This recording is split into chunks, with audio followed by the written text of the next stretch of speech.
Good day, I would say. It's almost just a little bit past noon. Well, it's 1 o'clock. Good afternoon. And most welcome to Heidegger 1142 of the series. And today I would speak about awareness. I mentioned yesterday in 1138 that we now know what exclusive awareness is from a neural point of view. Exclusive awareness is when the neurons get fixed to a subject, and that lowers the space that they can inhabit. I can actually show this possibly. Remember, I still have it here.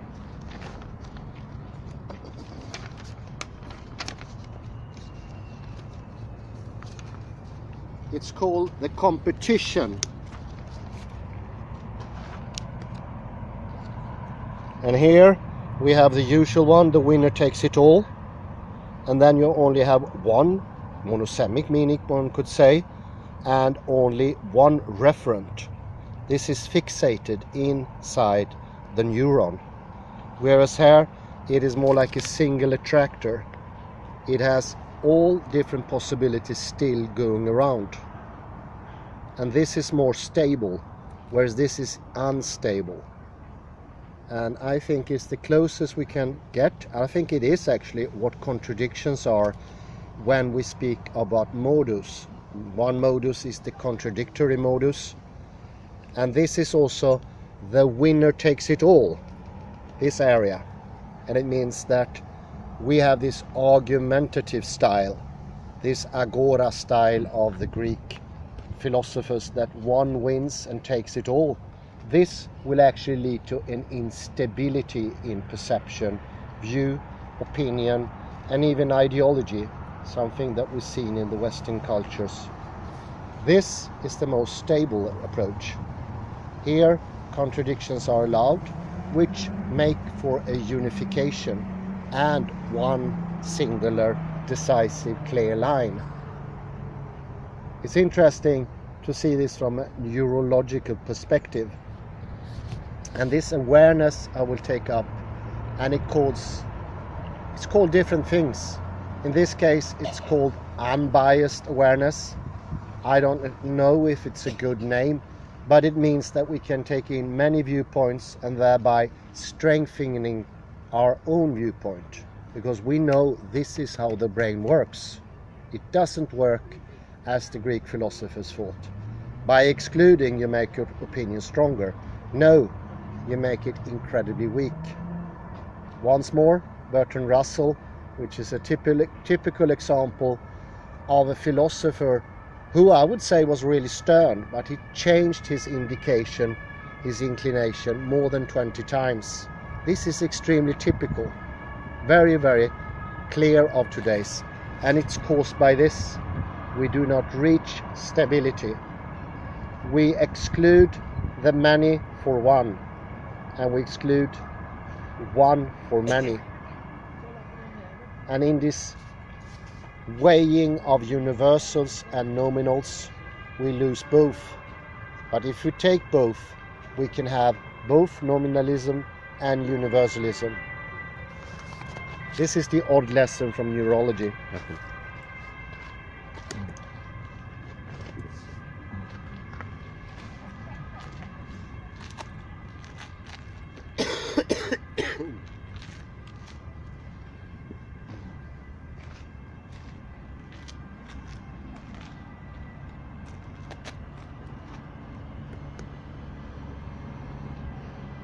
This is from a few articles authored by the Alexander teacher and a person I've been in contact a few times, Michael Ashcroft in England. Non-judgmental awareness is curative.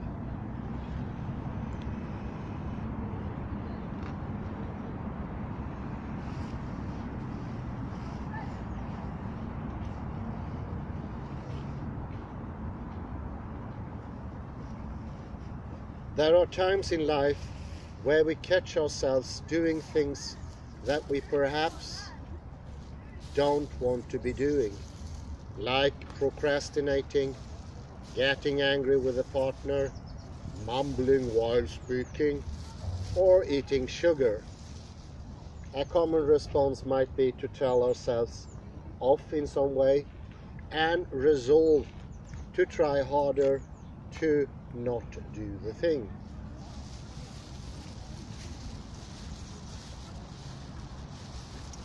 This trying immediately gets us stuck, as Frederick Matthias Alexander put it.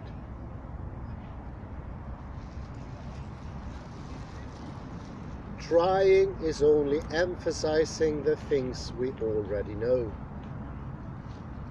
From Alexander himself. Consider this claim. Doing and doing nothing are exactly the same thing. They may seem like opposites, but they are actually both still doing. What happens if you try to relax? You just end up tensing your muscles in a different way. Relaxation is the absence of tension, the absence of trying. Doing and doing nothing are the same thing.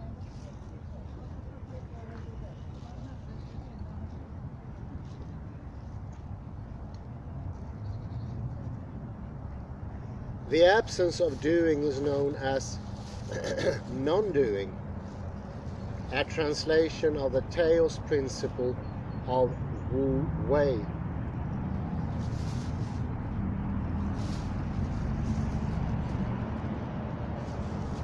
Non-doing doesn't mean inaction. It points to an absence of trying or of pushing oneself around.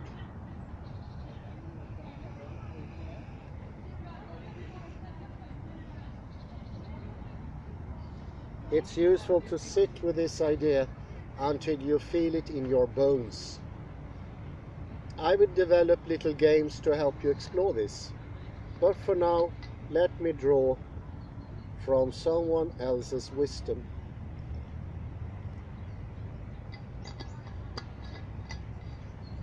If I had a recommended reading list to accompany, it would certainly include one of W. Timothy Galway's inner game books, like The Inner Game of Tennis, or why not The Inner Game of Work. Galway likely doesn't know it, but what he describes is very close to what I'm teaching here, only using different language and ways in.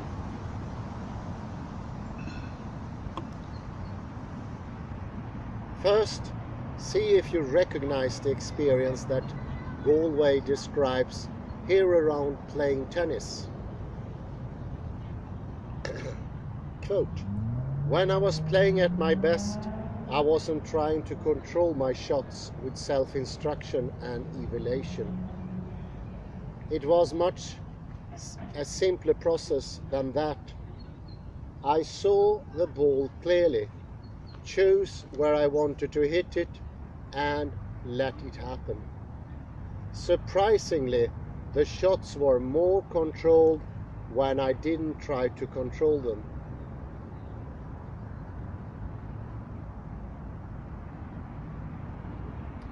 I gradually realized that my well-intentioned instructions were being internalized by my students as methods of control that were compromising their natural abilities. This critical inner dialogue certainly produces a state of mind very different from the quiet focus reported by the best athletes." W. Timothy Galway.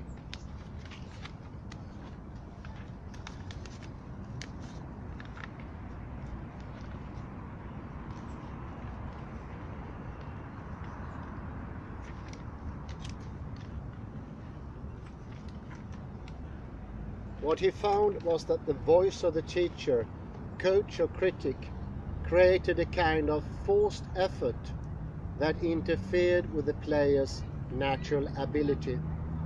The harder we try to direct ourselves, the worse we perform.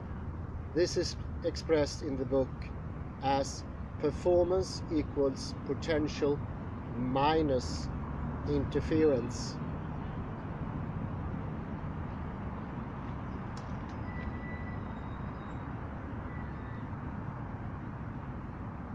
From here, Galway recognized the presence of two selves within each of us.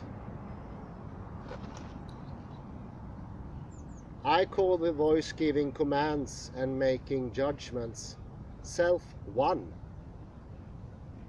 The one it was talking to I called self two. What was their relationship? Self one was the know-it-all who basically didn't trust self two, the one who had to hit the ball. Out of mistrust, self one was trying to control self two's behavior, using the tactics it learned from its teacher in the outside world. But who is self two? Is it that unworthy of trust?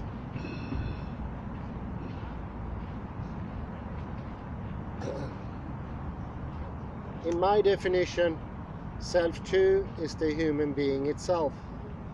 It embodies all the inherent potentials we were born with, including all capacities actualized and not yet actualized.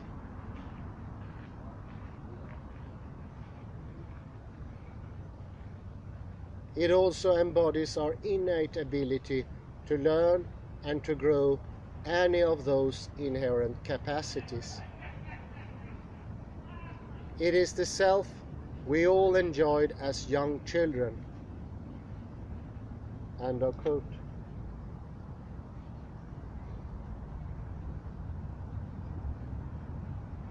Self two is the part of us that operates in the world with an economy of effort, elegance, and lack of force.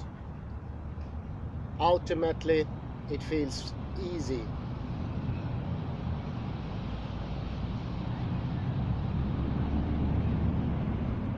Great work gets done when self two is free to do its thing. Is this what becomes liberated when we practice the kind of non-doing that we access via Alexander technique? I think so. Self one in this framing is the part that tries to order self two around, or worse, forgets entirely about the existence of self two and tries to order itself around, all while failing to recognize that it cannot in fact do anything. I suspect that Alexander technique is a set of skills that allow us to unleash and befriend self two.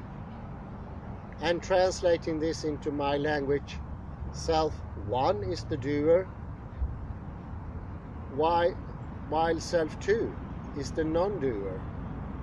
The doer easily sets up a trap for itself.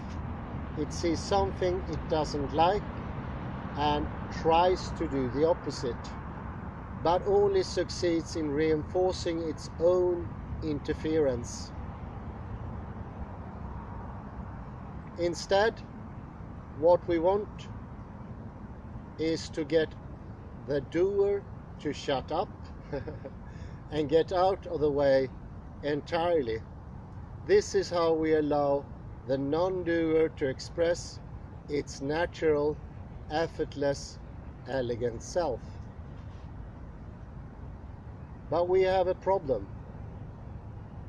The doer doesn't know how to stop doing.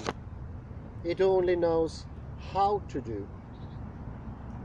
This is how we find ourselves stuck. There is a way out though, and that is not to try to get unstuck.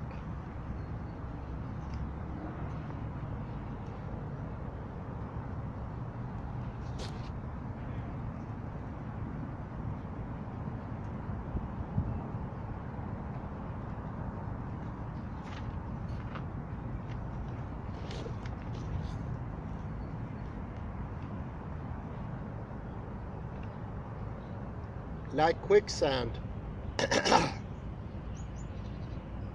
struggling will only pull us in deeper. This is where Galway's advice shines through. Non-judgmental awareness is curative. I think this is very close to what I show with the neurons, and having an either or situation at an early stage will make the chaotic order less strong, less stable, whereas the staloleaf, as it's called, the view, is hanging between different neurons. It hasn't come to a stop, to contradiction, or what is contradictory to contradiction, the positive side. It will be much more workable, it will be much more permanent, it will be stronger, it will be distinctive without lacking generality. And it's interesting, I managed to get both of those two things within 2 days. They fit very neatly in together. I continue here.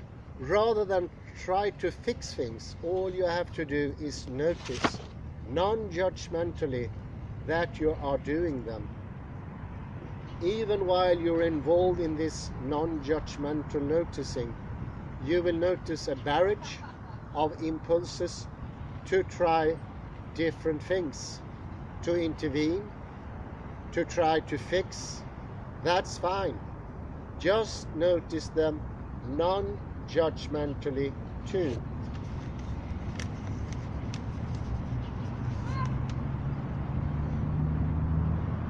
I often advise people to consider themselves like an alien anthropologist from the future who is noting what you are doing in a notebook. That alien is completely dispassionate, as you should be too. It's all just data.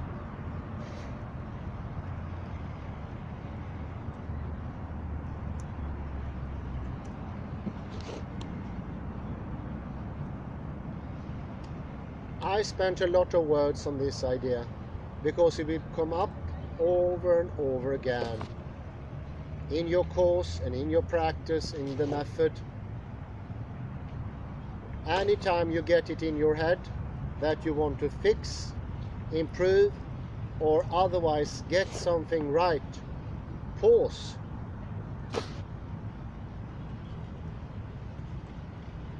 This is where the practice really starts. It's noticing all the way down.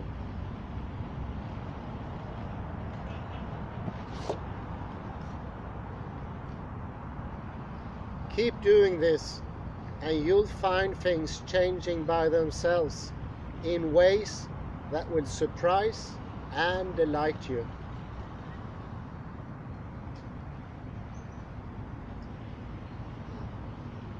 I thought about this. I don't think intention and doing is the same thing. You can assert a clear intention, like wanting to pick up a ball. Notice all the ways in which you habitually try to pick the ball. Doing.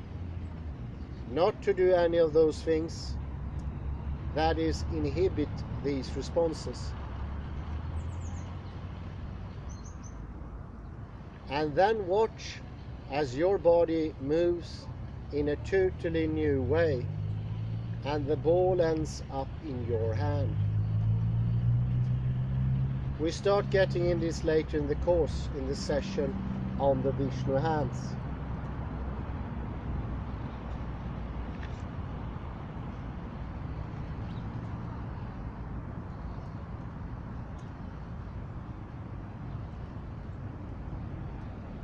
notice your getting ready habit.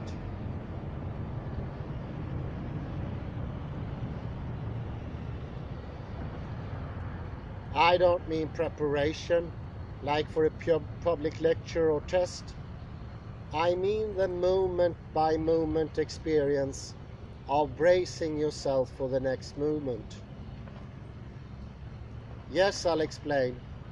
There's a very common experience in AT lessons, particularly for beginners, where the student gets ready to receive some Alexander technique instructions.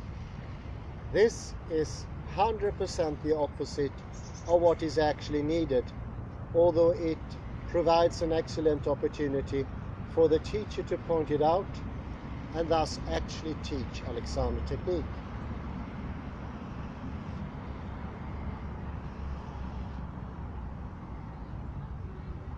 And this micro movement within the lesson maps extremely well to countless movements like it in your day-to-day life, so it's worth exploring.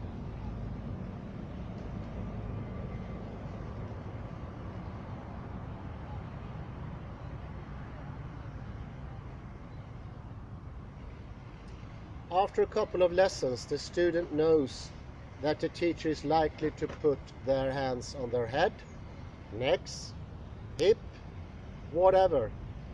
They might know that this will be accompanied by a subjective shift in their experience of themselves and of the world around them.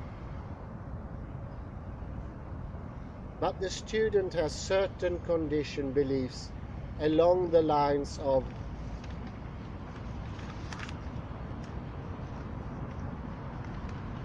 one, I want to get this right.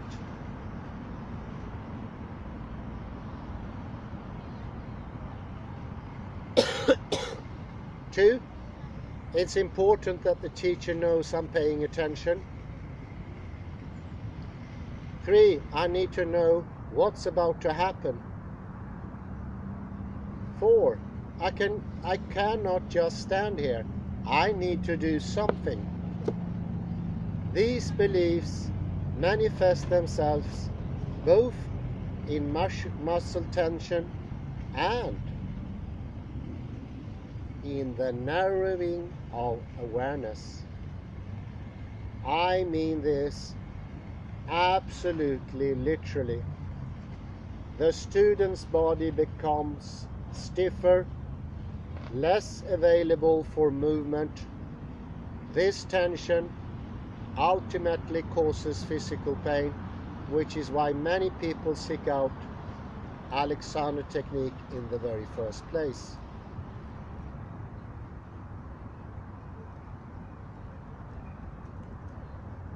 Their awareness of the space around them and of the present moment also diminish, such that the student is living within a projection of thoughts about what might happen next, rather than directly experience what is actually happening now.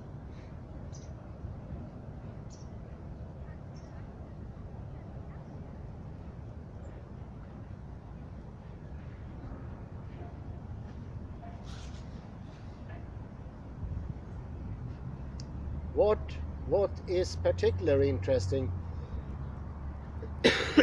is that the student likely has no idea that any of this is going on, because the meta-awareness needed to be able to notice all this has itself gone away. And this is something that needs to be added from a neurological perspective. Once you're into the contradictory superficial mode, there is no awareness. There is no possibility of reflection of your own thinking. There is no deepening of understanding. This is the either or. This is the argumentative way. This is the way of criticism. And of course, this is the Yale literary theory of literary criticism. It is, in a way, mechanical But today I want to explain this from a neurological, chaotic side.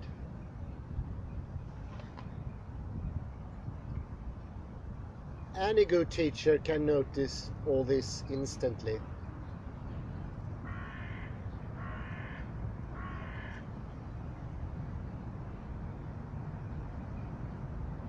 It's the teacher's job not only to bring the student back into full awareness, but also to point out what just happened and help the student learn how to avoid it next time.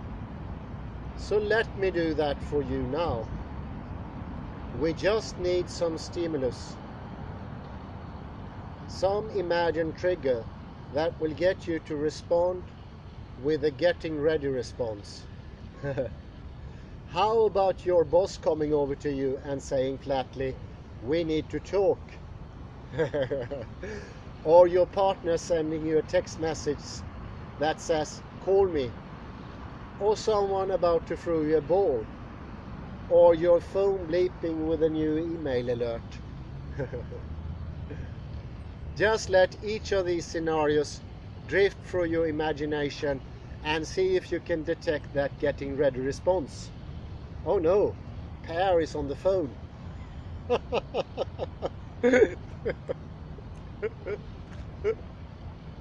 The guards are coming to close the park. Pretty early. Why? Slight tension, shallow breathing, slight reduction of awareness of everything else, thought loops. And that means same thinking is returning.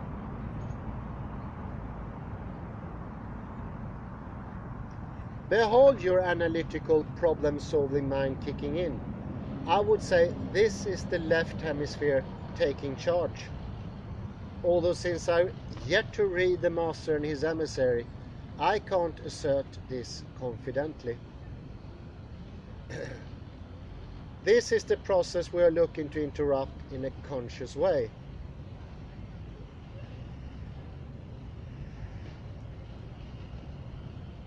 Because this getting ready response is what suppresses not only the innate capacities of your supercomputer, but also your capacity to learn, since you can't do something you don't know if you keep on doing what you know.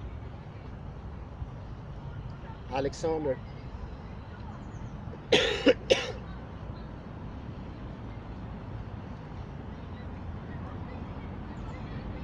To get ready is really to assert an old known response onto a new situation, one where the most appropriate response may actually be unknown to the thinking you.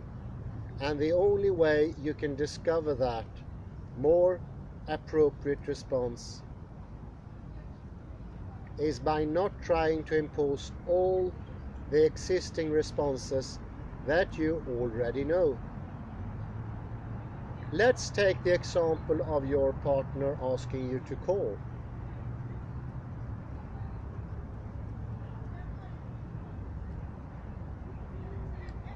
Your analytical mind will immediately spin up any number of things this could be about. It really could be anything from a request to pick something up from the shops to a death in the family. You can guess, but you can't know. The problem is that you can only really get ready in a very, very limited number of directions.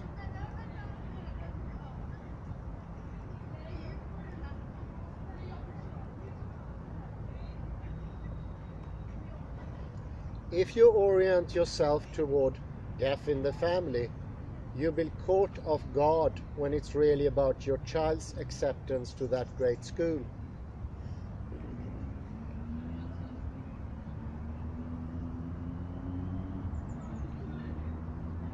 That's a positive example, but you would still go into the conversation apprehensively, coordinate yourself as if braced to hear bad news. Then you have to unhook yourself from the bad imagined story and switch into a positive emotional state so that you can respond in a suitably excited way.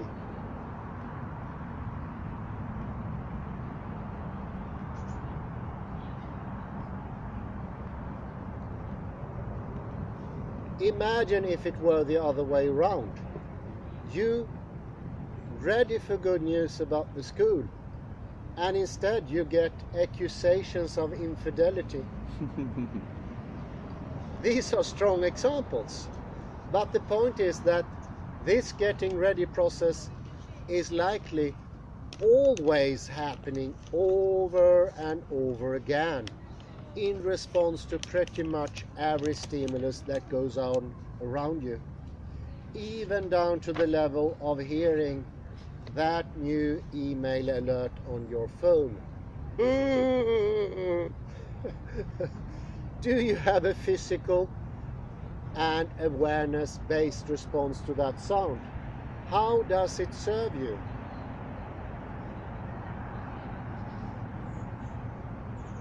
Life is easier, more spontaneous, and just generally better when you're not pushed around by this reflex. Rather than constantly trying to get ready, you can learn to trust whatever happens, you'll respond appropriately. And I think this is the point of Heraclitus as well, because if we get into the mood that up is just up, we exclude down, and then we move in ways that is down. So the exclusion is also a temporal one. I would say it's a spatial one and it's a temporal one. It's a temporal one in that you go down into the wrong sink. You use a posteriori things and you project them a priori.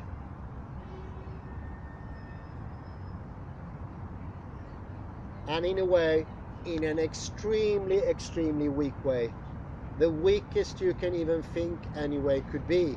So weak it's absolutely unnoticeable. When we think about subject in front of space with object contained, that I think is an extremely weak way, an automated response. It's a pushing something that is a posteriori into the a priori, but it's incredibly weak and it can never ever be felt. But I think it can be understood and thereafter felt. You can hand me the coffee, please.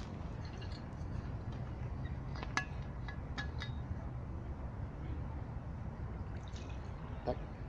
Bra, till.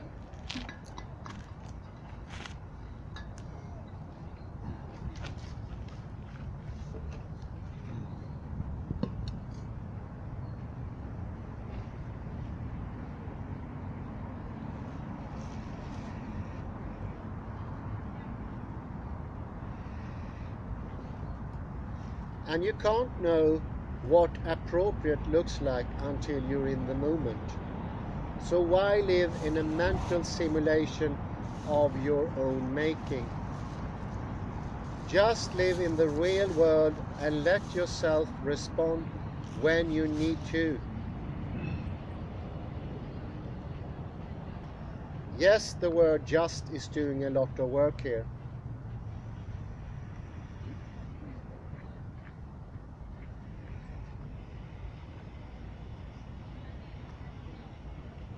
For now, I invite you merely to go about your days and notice this getting ready process. At first, you'll probably only notice it in retrospect. But when you realize it happened, ask yourself,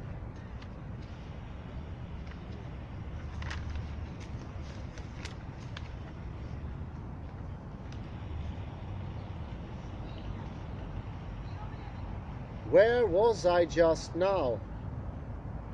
What caused me to check out in that way? What was it like the moment I came back to senses?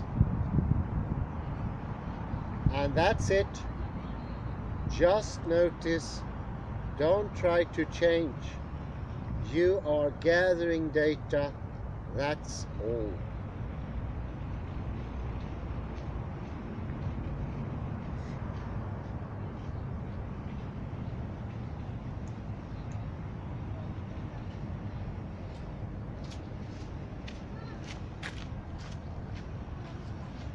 I started to rereading one of the best Alexander Technique books out there, Freedom to Change by Frank Pierce Jones.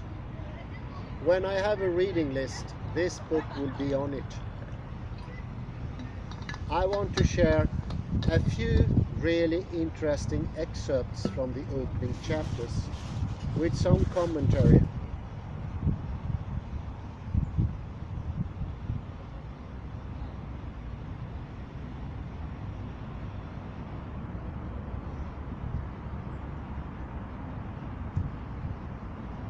Quote, "It was only after I realized attention can be expanded as well as narrowed that I began to note progress. In order to move on a conscious level in which I could be aware of both doing and not doing, of the inhibitory as well as excitatory part of the movement, I had to expand my attention so that it took in something of myself and something of the environment." It's quite the author, Frank Pierce Jones.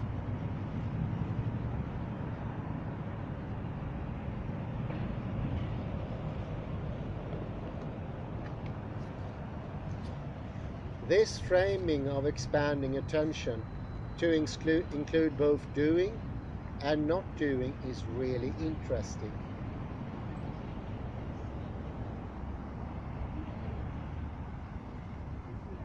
One of the core skills of Alexander Technique is that of inhibition, the constructive noticing and choosing not to respond to stimuli.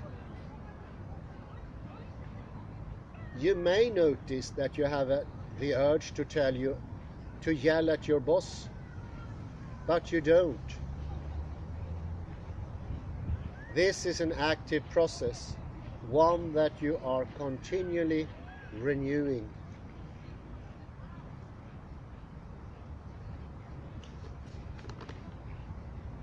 You are aware of what you are doing in response to your boss and what you are not doing in response to your boss. Through the skill of inhibition, your awareness includes both of these processes at once. At any moment, you could yell. That option is available to you, should you want it, and this is a good thing. But you are choosing not to.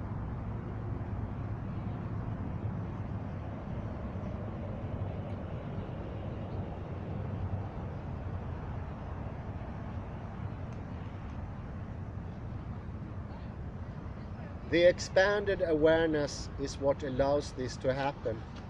If your awareness were collapsed down to the yell response, you would have any choice but to yell. But by expanding out, you are able to monitor a wider field of processes and choose the one you want.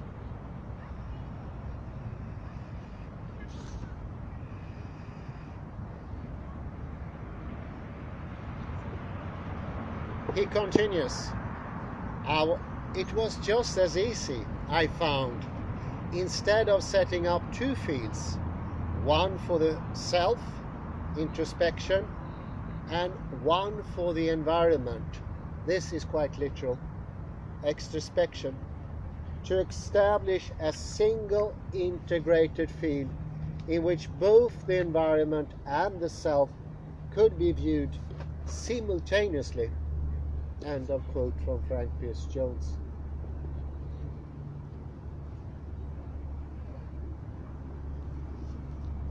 For those with any contemplative training, particularly in Zen, this should be really exciting, particularly bearing in mind that, to my knowledge, Pierce Jones had no involvement in these himself.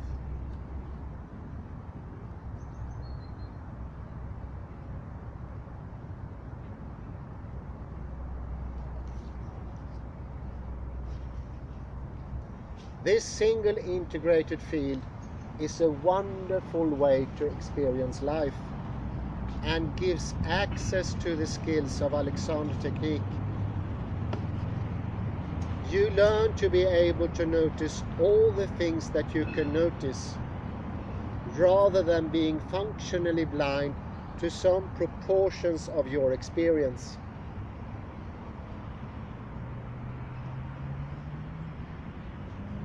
Remember, when something is outside your awareness, it is essentially inaccessible, impossible for you.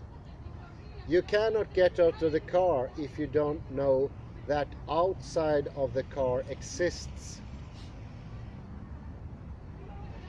Later, he talks about really enjoying movements for its own sake for the first time, with links to the expanded state.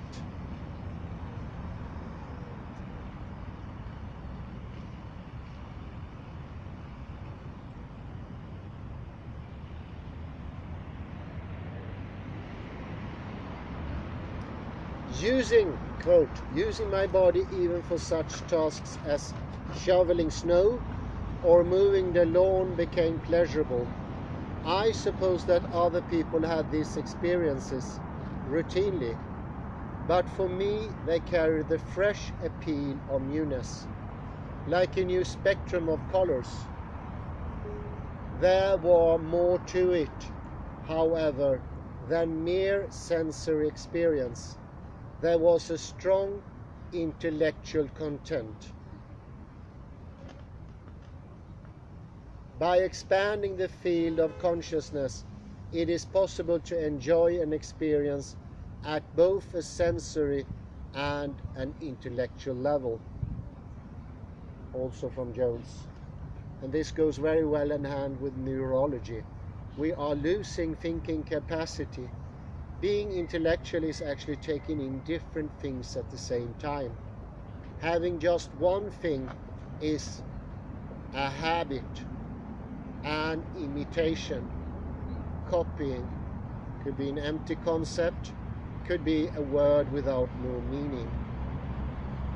Expanding consciousness, awareness, allows you to notice all the things that can be noticed, which here includes both the physical sensations of movement as well as your thoughts about them, or about anything else.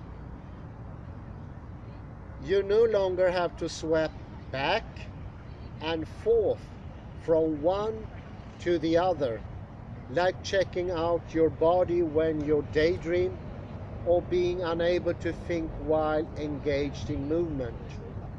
This is useful. As he goes on, by overviewing, if you can detect and inhibit trains of thoughts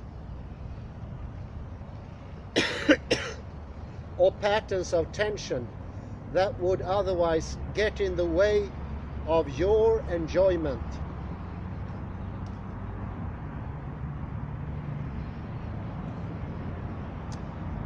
let's say you're playing with your kids and you start thinking about the deadline at work tomorrow.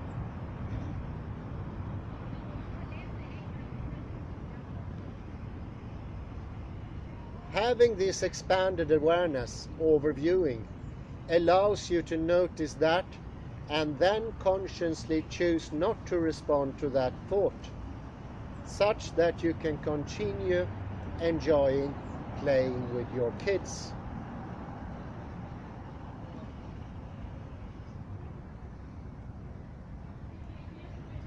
But that's common to lots of mindfulness practices, and Alexander technique has more to offer.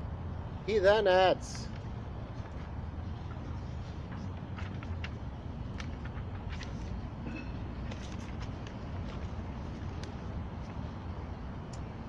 bringing the intellect into physical experience has practical value as a problem-solving technique. A sprained ankle or a stiff neck ceases to be mysterious. After ruling out external causes that can be remedied by help from outside, you set up the hypothesis that something you are doing is interfering with the healing process.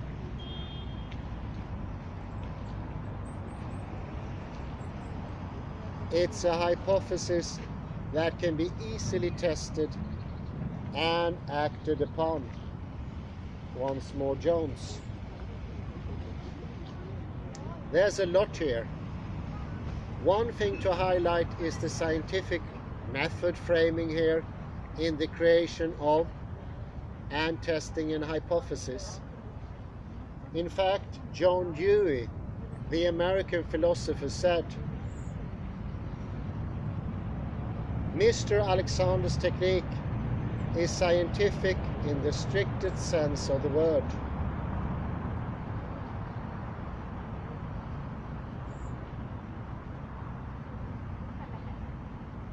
And indeed, that was my experience of my own training.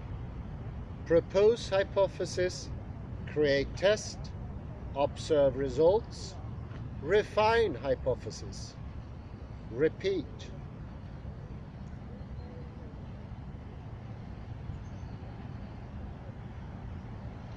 Also here is the ability to notice and stop things that you're doing to yourself. The 8A principle of psychophysical unity. Body and mind are one process, not separate. Also lead to such concepts as noticing what I'm doing to my body with my thoughts and then stopping that. Like the kind of tension we create while we are concentrating. Like how you might be tensing your face as you read right now.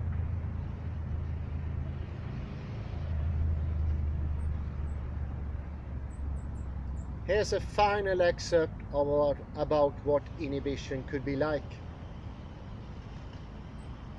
The emotion or autonomic manifestation of it, instead of building up to an explosive force, remained a potential for action, but did not interfere with radical, rational decision.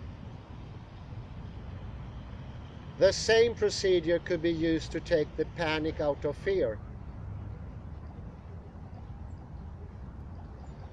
Redirecting or containing an emotion in this way is not the same as relaxing or ignoring the stimulus, both of which would reduce the capacity for action if action should be needed. End of quote.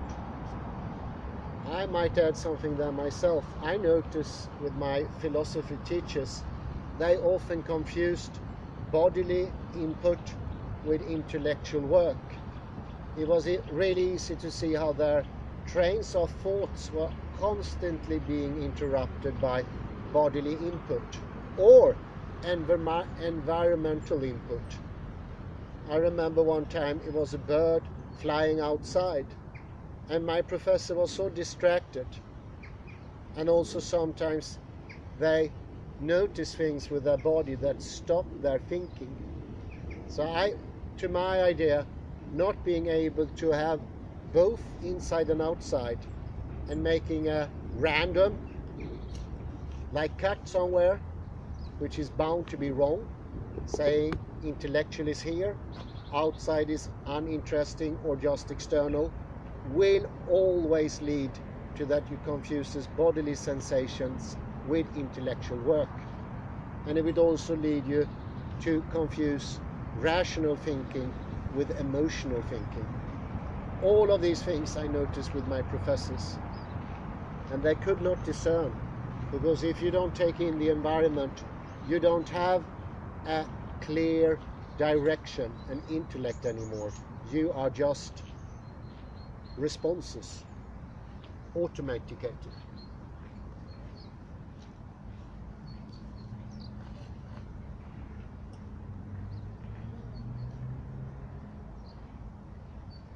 Alexander technique gives you the capacity and agency to remain available to respond to any stimulus in any way you choose. You can also see from this why so many benefits are in scope for this work. Movement, emotional management,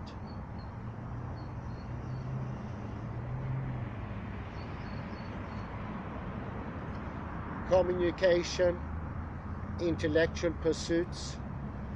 The entire scope of human activity can be improved through these skills. Sounds like a snake oil, but if you're talking about improving the functioning of the human organism, then this isn't that weird.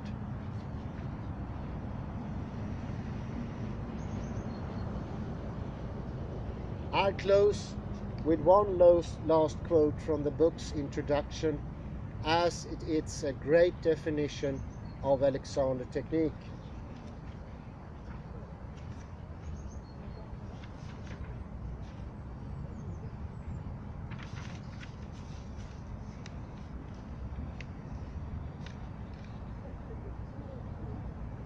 It is said that a simple way to trap a monkey is to present him with a nut in a bottle. The monkey puts his paw through the bottle's narrow mouth, grasps the nut, and then cannot withdraw his paw, because he will not, and hence cannot, let go of the nut. Most people are caught in monkey traps of unconscious habit. They cannot escape because they do not perceive what they are doing while they are doing it. Having an unconscious response pattern pointed out to you by someone else is not the same thing as perceiving it for yourself while it's happening. The Alexander technique opens a window until the little known area between stimulus and response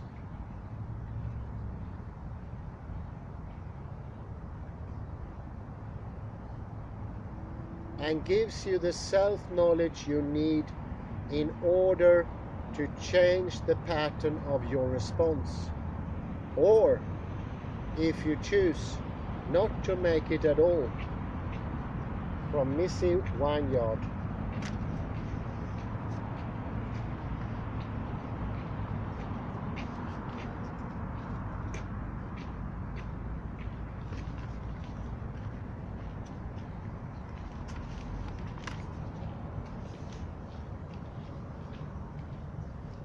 Awareness is a user interface.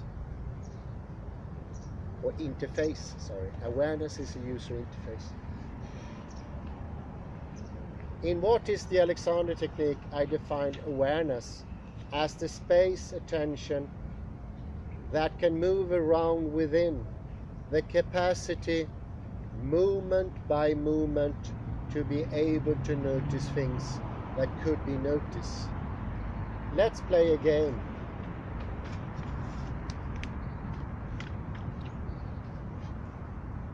First, please look at this optical illusion.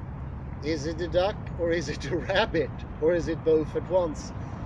I don't have it here. I guess you've seen it from philosophical investigations.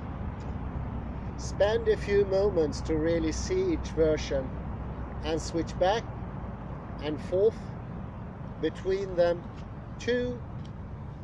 a few times. This is important.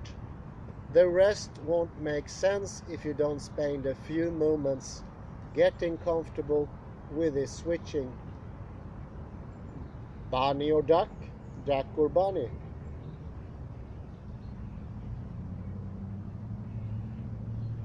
Great.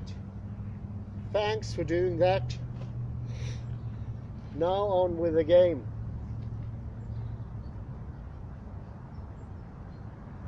How many of the following statements are true? 1. I'm leaning forwards slightly in my chair. 2. I am holding my breath a little bit. There is some extra tension in my face, particularly around my eyes and jaw, and in my shoulders. 4th, I have sort of forgotten that the rest of the world around me exists. Sorry, but I played your trick on you. The game had nothing to do with the optical illusion, but it was meant to show you few important things.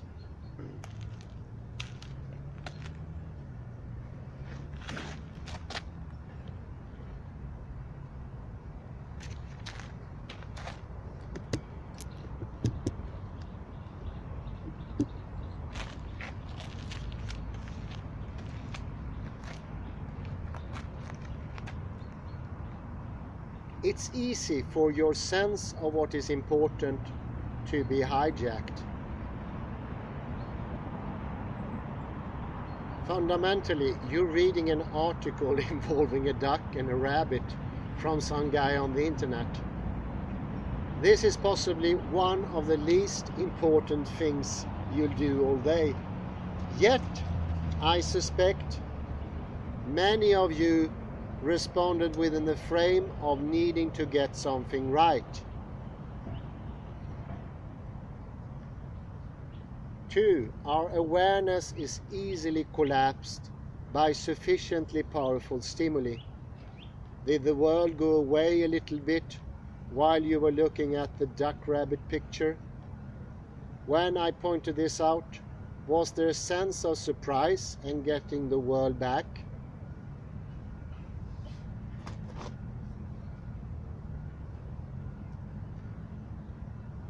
This is perhaps the most confronting part of this for me. How easily can I be made to check out my wider environment?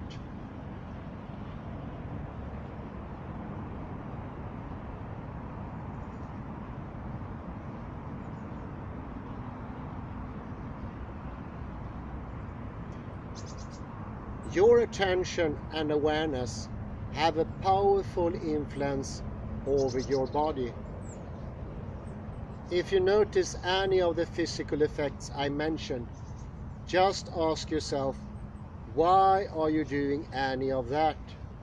Even if you want to argue that you needed to get closer to the screen to see the illusion.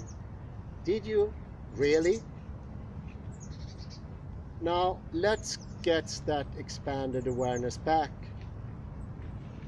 Right now, in this moment, and without moving your attention away from these words, notice that there is a world above your head and behind you.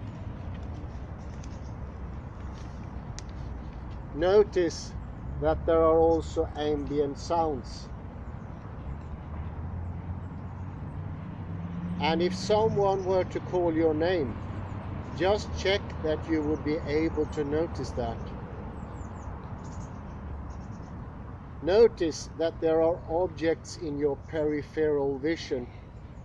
Now notice if your body has changed at all. And yes, it has. Notice also how you didn't have to do anything to be able to notice more of the world. Nor did you have to actually look at or listen Listen at it. There is something going on here.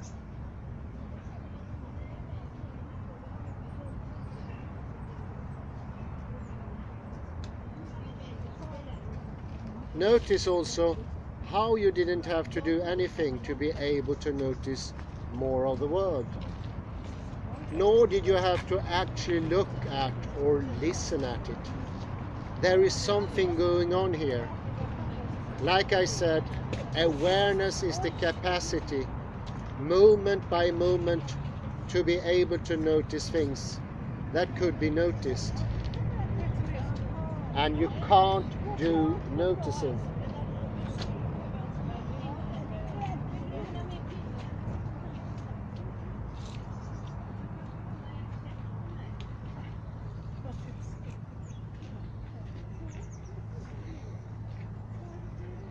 So in order for something to be noticed, for a thought to be thought, for an understanding to come about, to an analyze to come about, to a projection, retention to come about, it needs to be in your field of awareness. If it is not there, it will not be taken care of. Nothing regulates itself. Nothing. If you don't have it in your awareness, it's simply not there. And you can't choose what you want to have in awareness if you don't have trained your awareness. I would say lack of awareness is what analytical philosophy is. It's a modus, it's a Stimmung. It's something that the person does to himself. And therefore, in this estranged and limited fashion, they feel that they are sharing an ideology which they are not.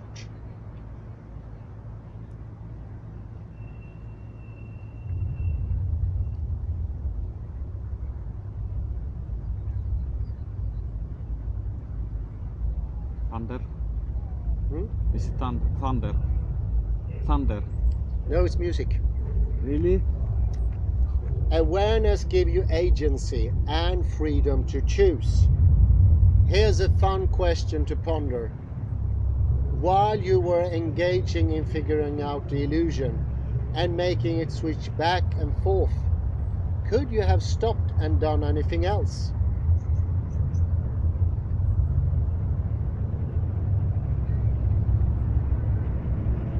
Or were you on a sort of autopilot that released you back into the world, either when the task was completed or as it became less salient? This effect would have been more apparent if your awareness was more collapsed, by the way. If you notice this, just think how much is happening throughout your day. I use the example of browsing Twitter.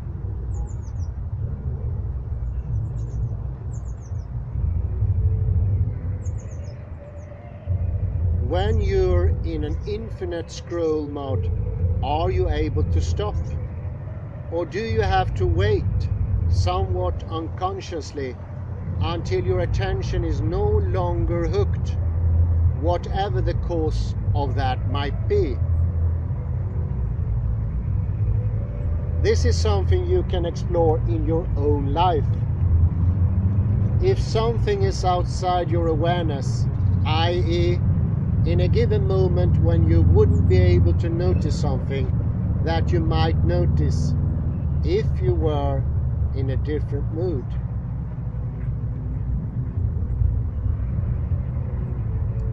Are you able to take action in relation to it? For example, if a friend calls your name and you don't notice it, and not because it was inaudible, can you answer them?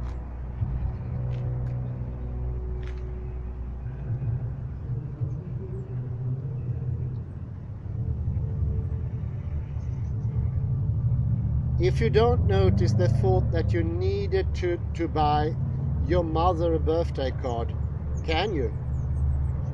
If you forget that the space behind you exists, are you able to occupy it? Are you already leaning forward slightly again, right now? How long have you been doing that? Well, for 5 minutes, I'd say.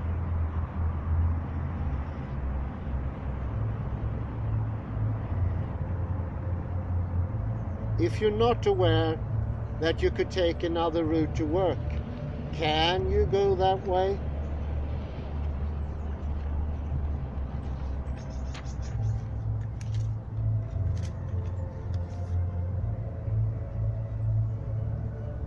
This is why I say that expanding your awareness increases your agency. It literally makes more options available to you.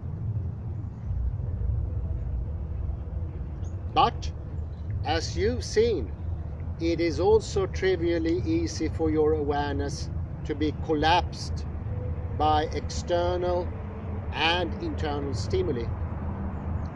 In the space between stimulus and response is very small. You will almost certainly end up following your habitual response over and over. Your options disappear just at the moment you might want to choose one of them.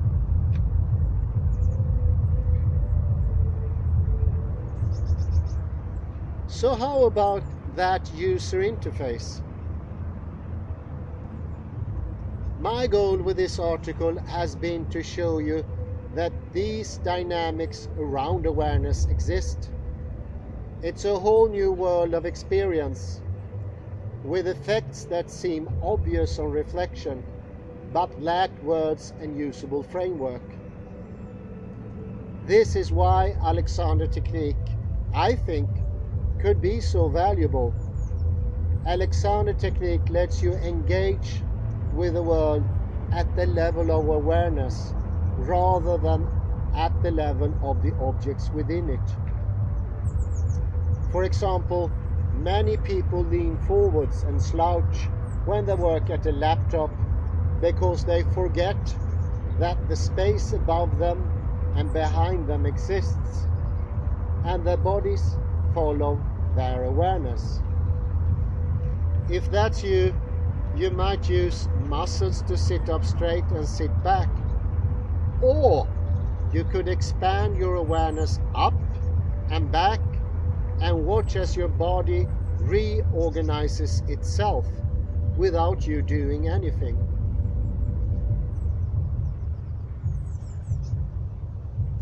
This does actually work, and people who have taken the course I am doing are actually reporting this kind of experience.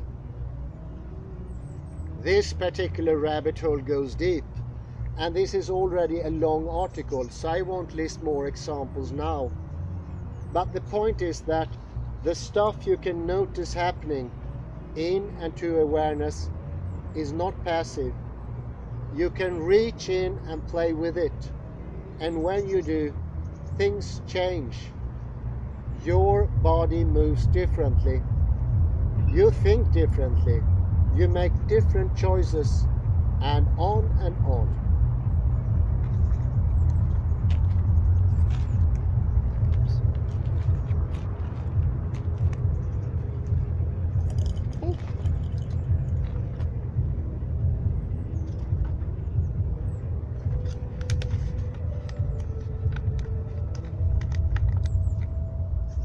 We continue with the magnum opus of the ethos organization, and they put the 8 on the side, so it also means eternity or infinity. And this is called Open Source Body Mind Operating System, and it's from this organization that I got the article of the neurons. Any tea left there? Yes. I don't know much about ethos. We can put everything in. The Holy Mountain. Yeah. Thank you.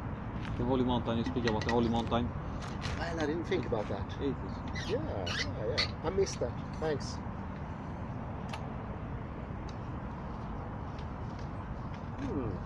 How interesting. So what you speak, what is that ethos? It's a... It comes.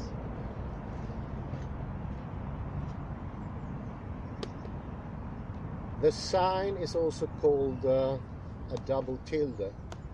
Tilde is something you put over certain sounds. I think in Portuguese it means nasalization, and over the N in Spanish it makes an ñ.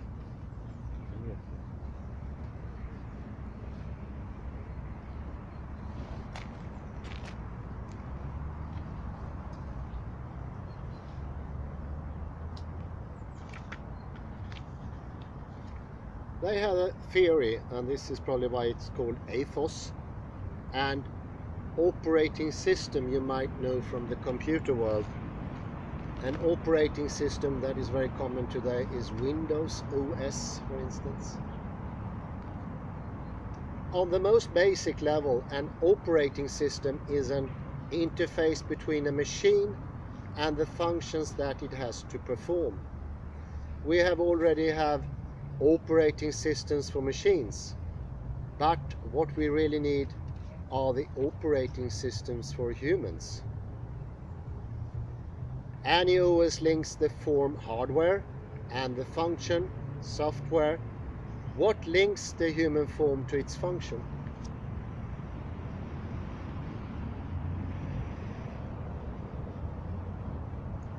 Our habits, morals, education, ethics, disjointed bits and pieces of knowledge that we receive from here and there. Several practices such as yoga, meditation, religions, and various martial arts attempt to connect those disjointed bits and pieces together, and sometimes they are quite successful in that. Most of them, however, have been developed in the past, but the world is changing quickly, and sometimes they are not really adapted for the new digital layer, which is permeating our lives today. Therefore, we need an upgrade, a contemporary body-mind open source operating system for the 21st century and beyond. Moreover, we need many different operating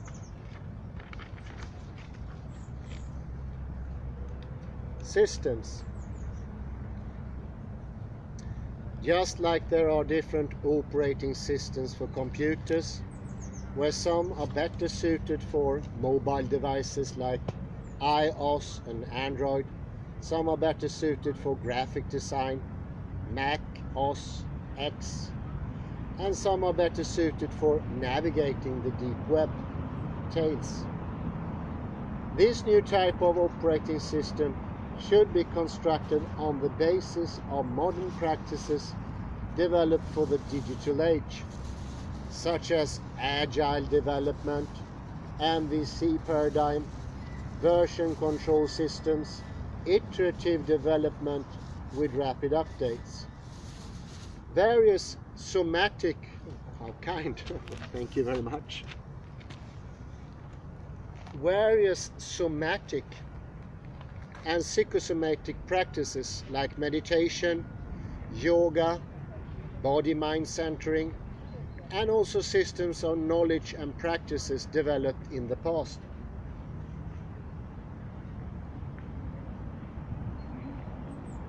The different operating systems need to be interoperable so that it's possible to switch between them easier depending on the situation and circumstances.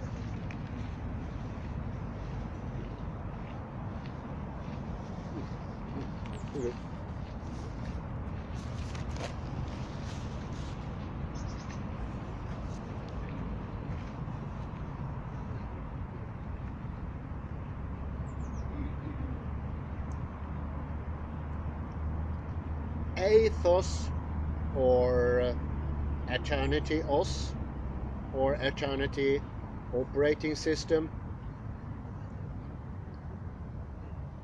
The proposals, frameworks, schemas, proposition, algorithms, and physical movement practices presented in the previous section compromises the core of the operating system for special agents that we call ethos, which is based on the source code of polysingularity.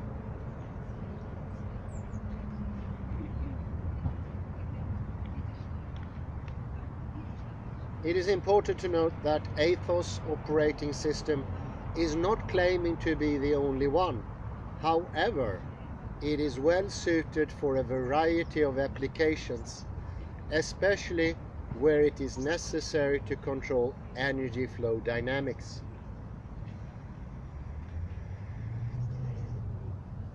The main task of an agent in this system of coordinates is to find a resonance between their own specialization and other non-equilibrium stable states, securing their dynamic order, maintaining the current stability flow, or bringing them to the new orbits.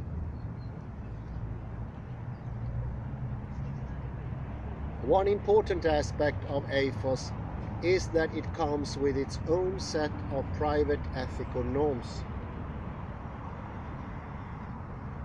which will be presented in detail in the following section. We also want to bring particular attention to the social aspects of this methodology, and below we present two open source operating systems. The first one is called Ethos Compatible Software. Some operating systems are compatible with Ethos as they are open source, made for humans, and are based on similar 8-like oscillatory movement principle. They can complement ethos on many levels, especially in the realm of politics, management, and governance.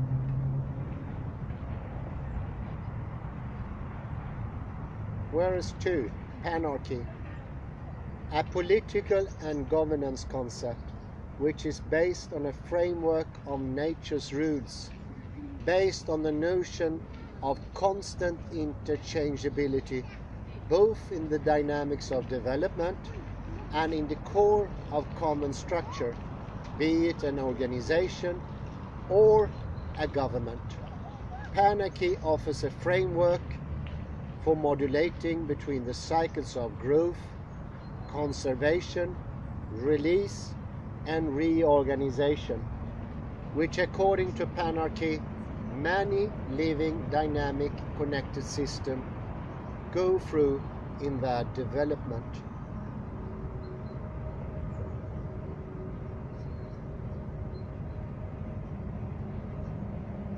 Holacracy, or organizational structure framework that operates on the basis of rules, distributed authority, rapid iterations, and transparent rules. Every participant takes a temporary role that comes with a certain responsibility and a set of rules. They are free to switch at any moment or time if they are compatible with the project's development's timeline. And how does the ethos look? It looks like this. It depicts many different cycles. It can go from growth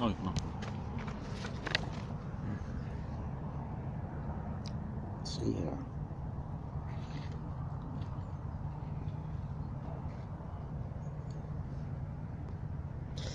It goes for a steady circle of growth, then there is a decrease, and then it's a turning point, and you can see where the stability lies. It lies right here. This is the single attractor. And this is why it's built up of two tildes.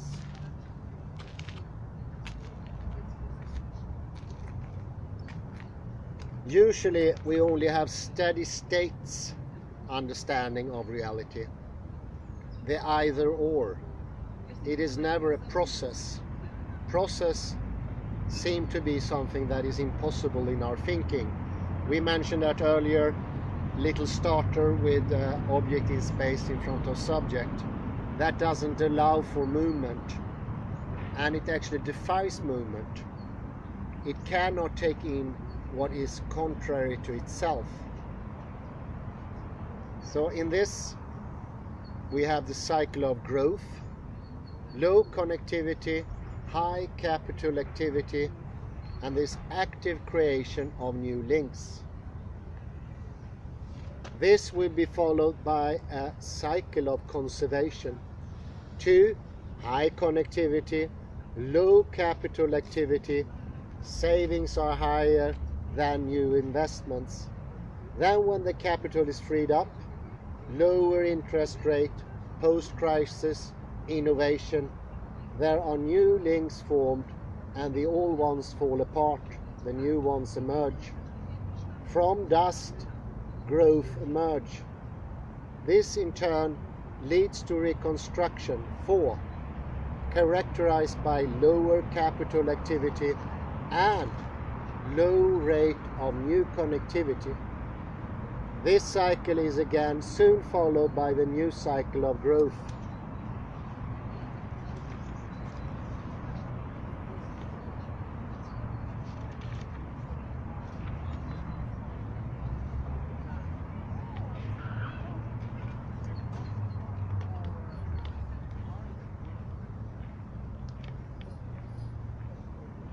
Initial setup. A special agent understands that it is impossible to live without getting affected or hit in one way or another. Any disturbance within the medium, stress, attack, punch, accident, may affect the agent.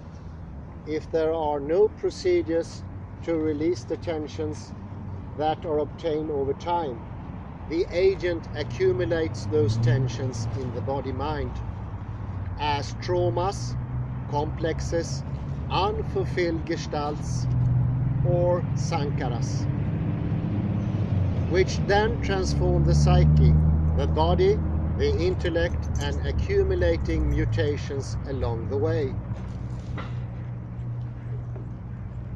The agents do not want to become mutants. The agents just want to be closer to themselves.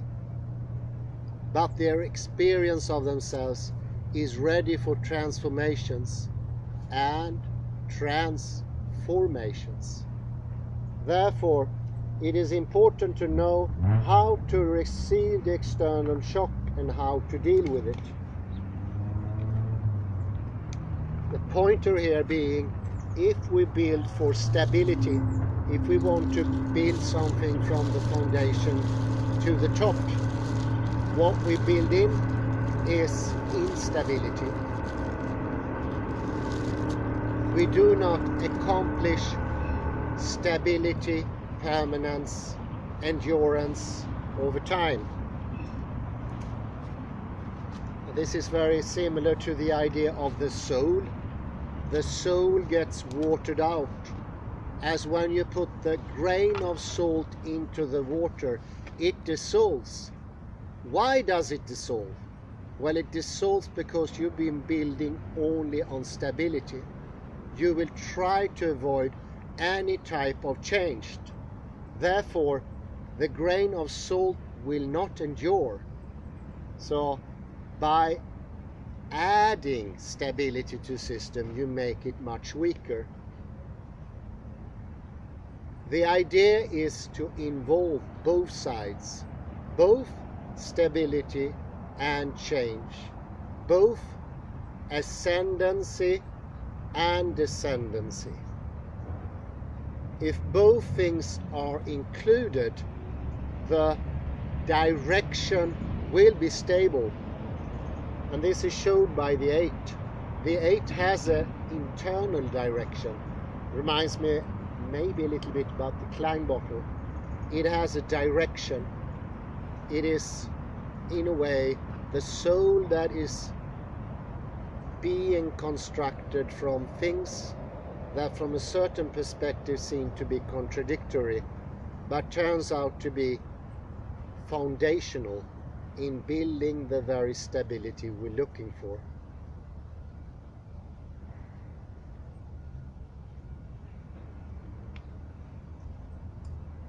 This could be compared to the more ominous saying of Heraclitus that once you achieve stability, you have conquered and directed your whole body system into death, dissolvement. Because nothing that is stable only can stand. But stability and flexibility do have both categories and something also beyond it.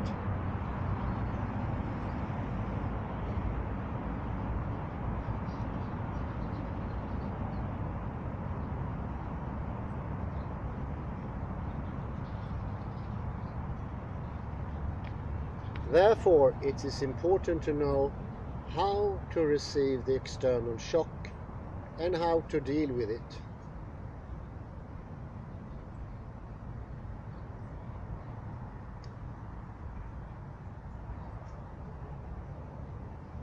And this, I will imagine, is also why we sort of block the surrounding things. We think it interferes with our inner life.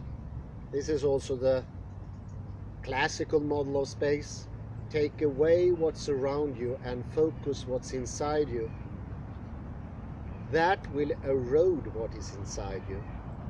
It will put a barrier that is constructed from an idea of space that since 1887, I think, is no longer valid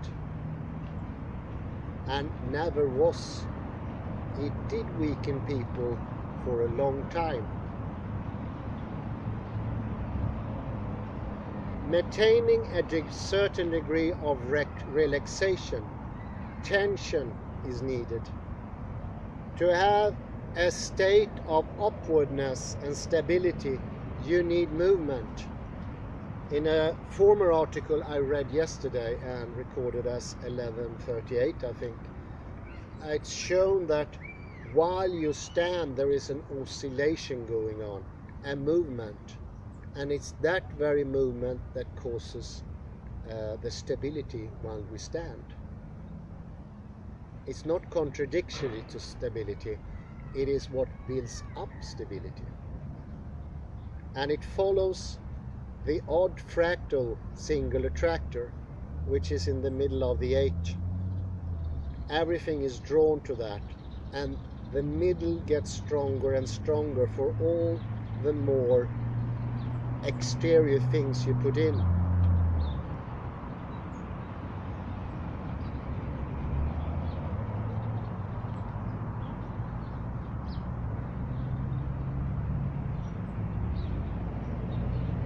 In order to be fully open and sensitive and to increase the adaptive capacities of the body, it's necessary to neutralize all existing tensions within body-mind.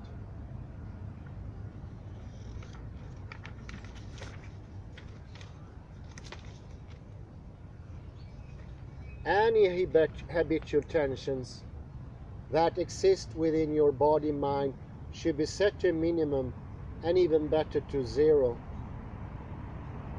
There is only here, now, and the force of gravity. Everything else is non-existent. Any habitual patterns, expressions, tensions, compensation, complexes are disposed of as they are not needed.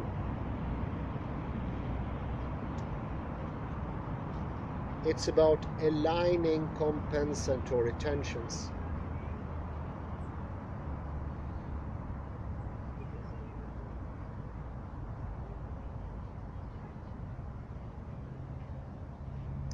The state is achieved through continuous scan of the body, from top to bottom, from bottom to top, aligning each part of the body along with the vertical axis of gravity spine, observing whatever that is happening.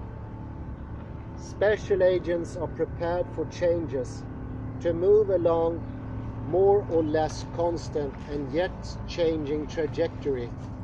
Strange attractor, metastable, chaotic behavior.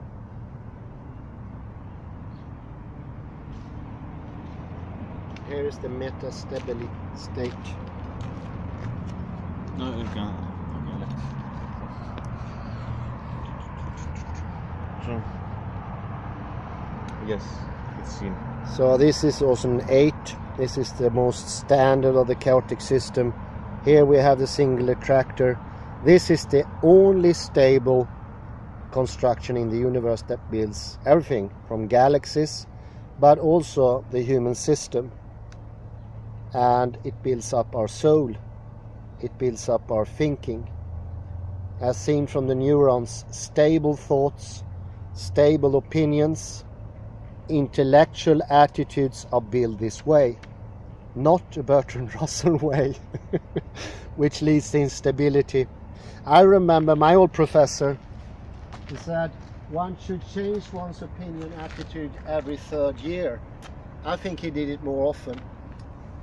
And that instability leads to impermanence and the sense that everything is in flux. And I would say there is a bodily equivalence to postmodernity, and it lies smack into our bodies, how we treat our bodies. Så Kalle, vill du kila vidare så får du gärna göra det. Ah, okej, Sundberg. Ja, nej, du gör precis som du vill. You stay as long as you want. Okej, med lite mer kaffe om det finns. Yes.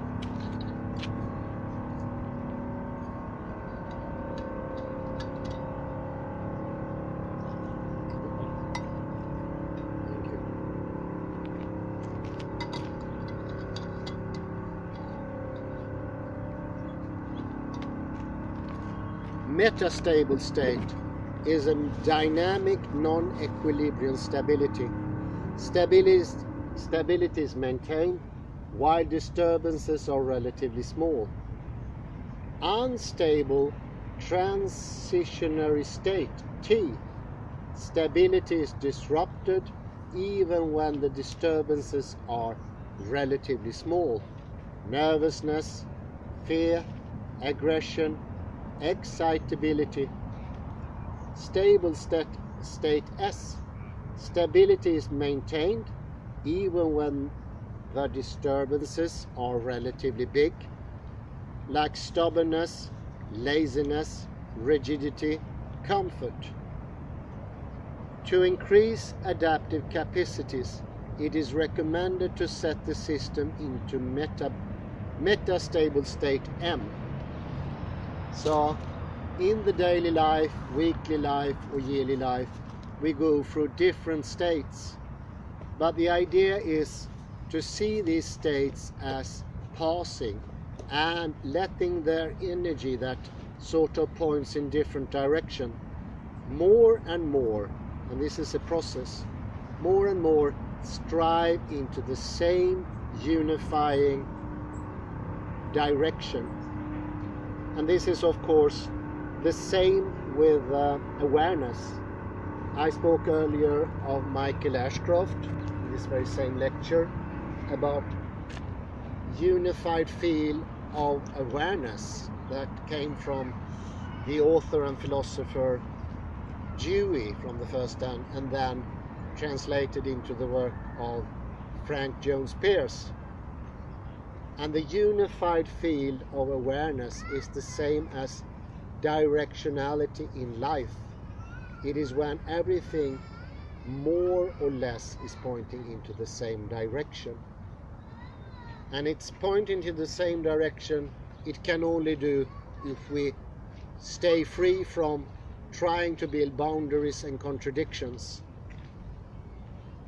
and instead letting the contradictions be part of the stability, sort of build it up from the start.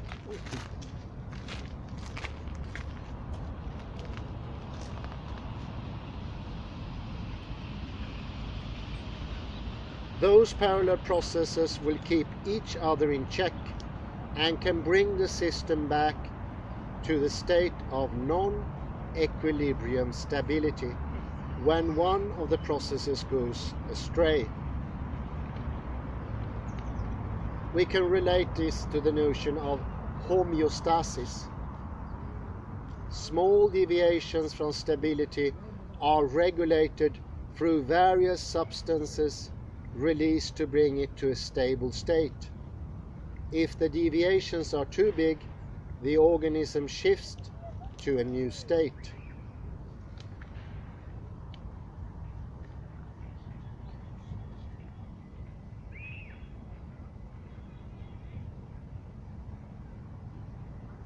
The following preset combination is recommended to achieve metastable state. Set your attention to the area of your neutral 2 below the navel. Set your breathing to a stable, constant rhythm, inhaling into the area designated above, activating the gut neurons. Let every inhalation spread to the whole body sphere for full activation of all body parts and the immediate surrounding. Imagining a wave that is spreading through the whole body, starting from the neutral towards the top of the bottom, following a close trajectory, neutral, spine, head. Connect the breathing rhythm to internal count and movement, for example, steps or heartbeat. For internal, phase beat synchronization.